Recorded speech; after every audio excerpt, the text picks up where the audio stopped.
lie begin. Pussy niggas get served.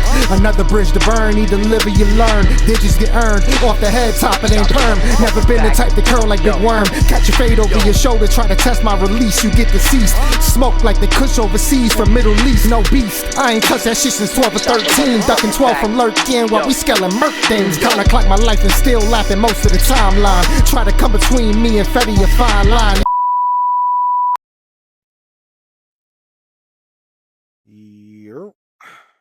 What is good, y'all? It's your boy Zayho Facts. This is Talking Sporty, and I'm gonna do a little quick video for y'all, man. I ain't gonna go too crazy. I ain't gonna lie, I'm a little tired today, man. Lack of sleep this week. Been grinding hard, but I had to come with a video after all the bull jive that's been going on the last couple of days, and I just want to speak on it. But let's get to the important stuff. Let's get to the meat and potatoes first. OTA practice yesterday. Honestly, from the clips that I seen, there was some players that was looking real good out there in some drills, man. Most notably, Jordan Davis. He looks like he lost even more weight in a good way. Looks like he kind of toned up a little bit, and I'm looking forward to a big year from him, man. Moro Jomo looked pretty good in his drills. Reek Woolen looked pretty good in his drills. So the team is moving in another, not gonna say another, in a new direction now. All the drama is, on the back burner, and we're focused on ball now. And I'm loving what I'm seeing out the team. It looks like we're focused. There were some players that were out yesterday of OTAs because of injury. Most notably, Makai Lemon, which I didn't even know he was battling a hamstring issue. It's a good call, in my opinion, to keep him out of OTAs. Just like let him rest up till training camp. Hamstring issues are the worst. They linger the most out of like all the lower area injuries, like lower leg injuries and stuff. So I would just keep him out. You know what I mean? Even when mini camp start, I wouldn't even test the waters. I'd let him just chill out till training camp, and then we'll see how it goes. You know what I mean? Jalen Carter is still out. He hasn't been in playing, and I honestly think it's precautionary with him because based on the clips, like I said in my last video, based on the clips, he was looking pretty good. He was looking in shape. He was pushing heavy weight. You know what I mean? Like he seemed like he was all right. So if he had a setback, I'm not sure, but I think it's all precautionary with Jalen Carter. They're just preparing him for a monster year where he's going to earn a huge contract. Britton Covey also, who's somebody I really didn't mention. He's a pretty good kick returner in my opinion, and Nick Sirianni seems to really like him, and tried. I think in the 2024 season, he definitely did make like a concerted effort to try to get him on the field on some like jet action bubble screens, and it really didn't like materialize. He's kind of been in and out the lineup, but he's a really good punt returner, really good kick returner, and that's primarily his role out of the receivers that we have. I don't see him jumping anybody on the depth chart or anything like that. But he was also out of practice as well. Um, so we're gonna see what It's gonna be really interesting to see like kick return and punt return this year.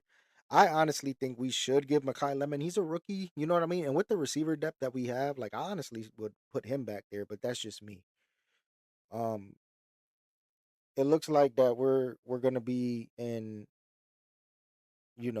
a mode now where we can focus on football. Like as Eagles fans, I think we can focus on ball, and I'm really happy to be in that position after all these months of just bull.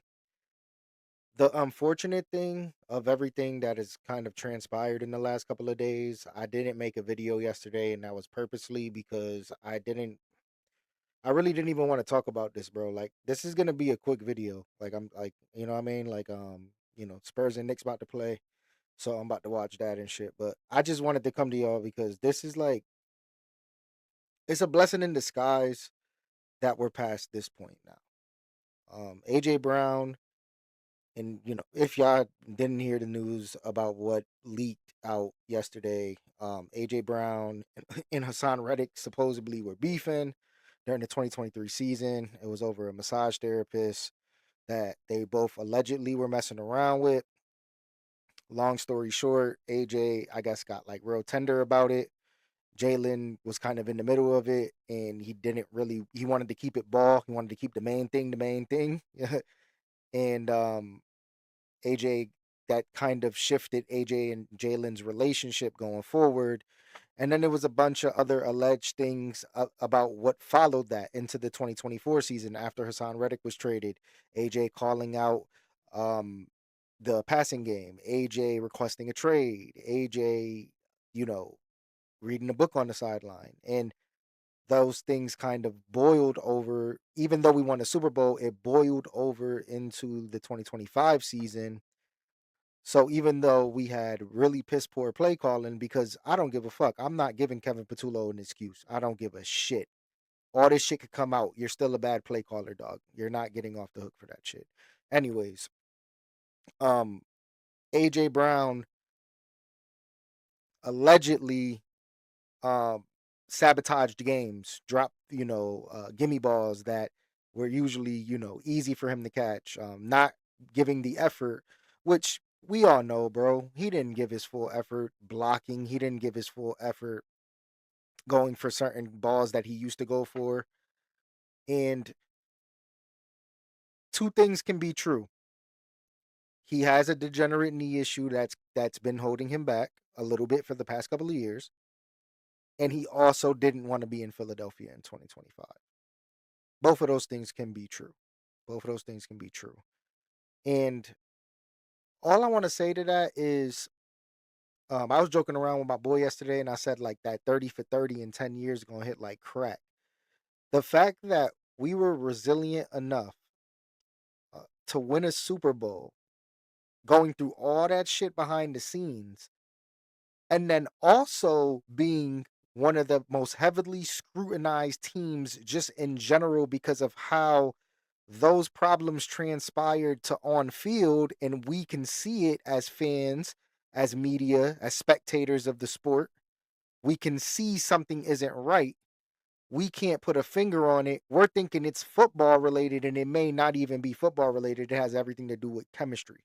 The fact that we were still able to win a Super Bowl out of it, it has to tell you that we're one of the best teams. That 2024-2025 Eagles team was one of the best football teams ever constructed of all time. Just because of the simple fact that we were resilient enough to overcome the bullshit that happened the season before. And this is stuff we weren't even privy to until the day he was traded, or the day after he was traded. So don't get it fucked up where, if we were resilient enough to win a fucking Super Bowl despite all the bullshit that happened the year before, teammates trying to sabotage teammates, players trying to sabotage team success. You mean to tell me we can't come back from this year and win a fucking bowl again? You got me fucked up. We could do it.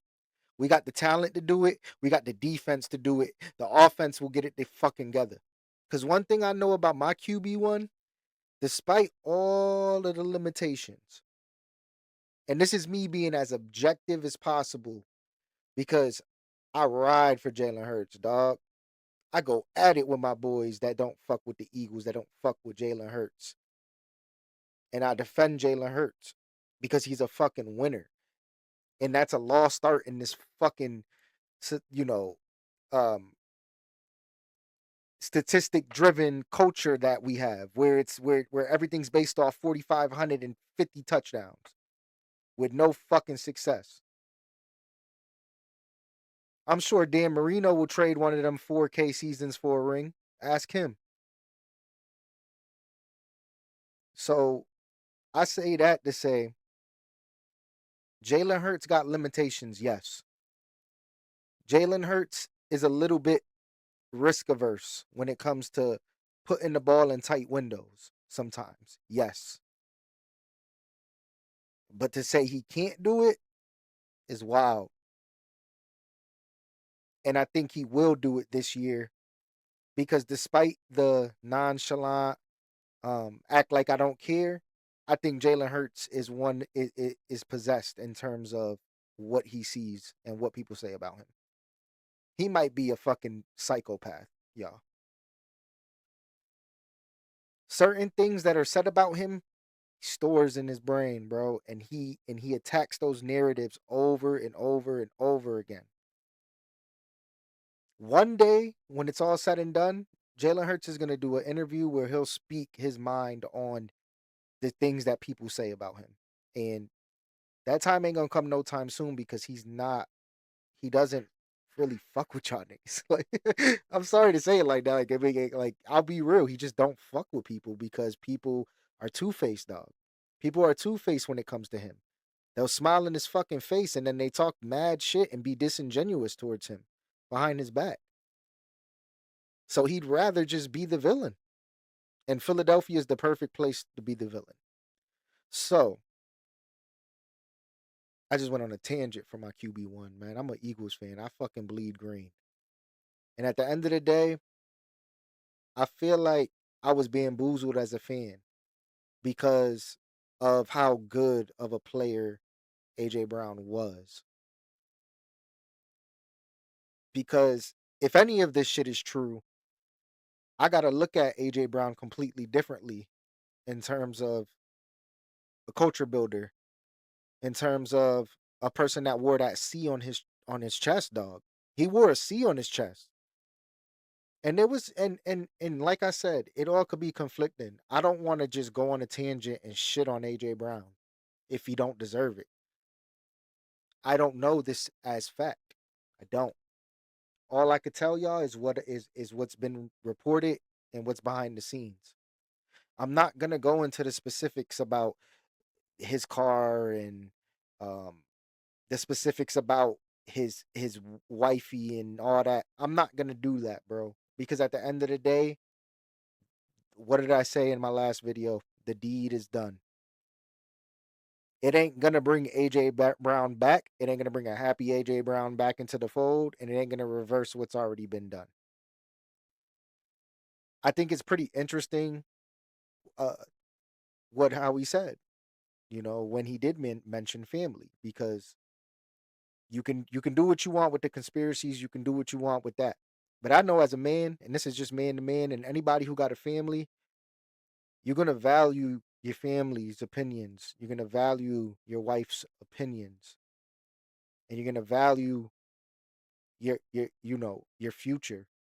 And if you care about it that much, you will make sacrifices for it. It's just what it is. So as a man, you can't fault another man for being stepping his shit up despite the mistakes. If you fucked up, you fucked up. It is what it is. But the way that it all shifted into the culture of the team, um, and just the disrespectful things that I've heard, even to go as far, into the Brandon Graham thing. Um, and you know what?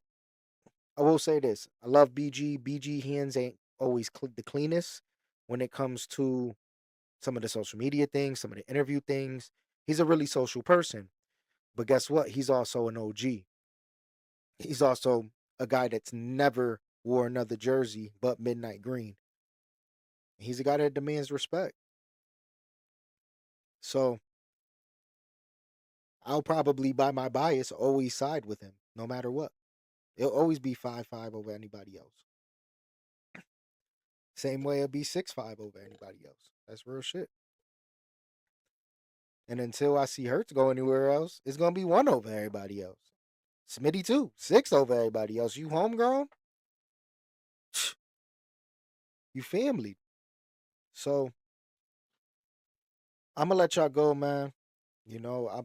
At the end of the day, I just wanted to kind of speak my mind, and this isn't gonna be super, newsworthy. This is just my opinion, and it's just raw facts, and it's just what I want to get off my chest about where my team is and where the fuck we going.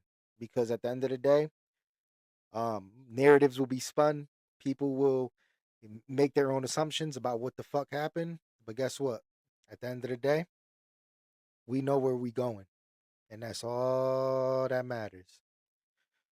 But it's your boy J-Ho Facts, and I'm gonna be back with more news, man. More OTA news within the week if we get any more, practice news, any more interview news. What? Before I go, one thing that I did have to mention that was football worthy was Devontae Smith did speak with the media, and he was talking about becoming the wide receiver one and taking that next step and understanding that no matter what, no matter what's going on behind the scenes, no matter what's going on with the AJ shit, he got to focus on what's in front of him.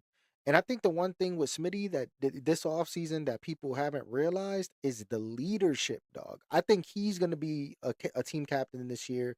He'll wear the C on his chest proud, bro. And I think the one thing about Smitty that we have to acknowledge is he has always been vocal on game days, but I think we're gonna start seeing him be vocal just in general.